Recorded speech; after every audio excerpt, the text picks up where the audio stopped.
I think one of the most challenging aspects of going through a chronic condition, which by definition is any condition that's going on for too long, is that we run into these weird paradoxes. And I remember wrestling with this one concept as it was in my mind, patience versus acceptance, right? So it was, do I remain patient until this passes over? Or at what point do I just accept that this is the way things are? And neither of those really satisfied, because how do you remain patient for something that has no foreseeable end in sight, or at least you can't put your date on the calendar or your finger on that date? And on the other hand, do I want to really accept something saying, okay, this is just the way it's going to be? And it wasn't until some time passed and I actually stepped back from trying to solve that problem that I realized that not only are these two ideas not juxtaposed, they're actually entirely complementary. And what I mean is that, yes, of course, we always want to remain patient and at ease, but it doesn't mean that we have to wait for something to change. At the same time, it's also true that it would benefit us to experience some level of acceptance. And this is not some flowery concept of acceptance. Acceptance, in my opinion, is actually something that we do with our brains. We tell our brains that discomfort does not equal danger. And by doing that, we allow our bodies to relax into the situation, whatever it might be. We stop resisting it, right? It doesn't mean that we're going to stay here, that we're accepting or surrendering or saying this is just where I'm always going to be.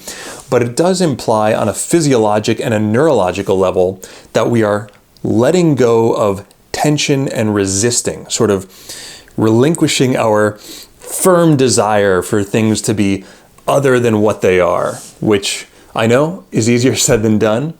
But when we practice this, the impact that it has is that the nervous system starts to calm down. It becomes easier to remain patient, and also we start to get some clarity and some insight. Maybe you found your way to this channel, maybe you're in the Reorigin program, and we realize that we don't have to wait. There are things that we can do to start to shift our physiology, shift our neurology, and yes, shift our circumstances.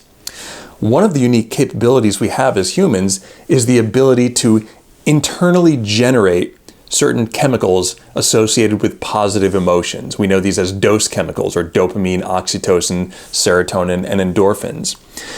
And through practicing shifting our internal state, which we get into a lot in the program, we can do this through top-down mechanisms of using our rational brain to understand the situation better. We can also use bottom-up approaches, which is supported through the body. I like to say sometimes it's best to lose your mind and come to your senses. So these would be things like deep breathing, relaxation exercises, visualization, anything that can get you grounded into your sensory-based experience. And at Reorigin, we go fairly deep into the nuances of sensory-based visualization, which is different than just imagining something or seeing something in your mind's eye.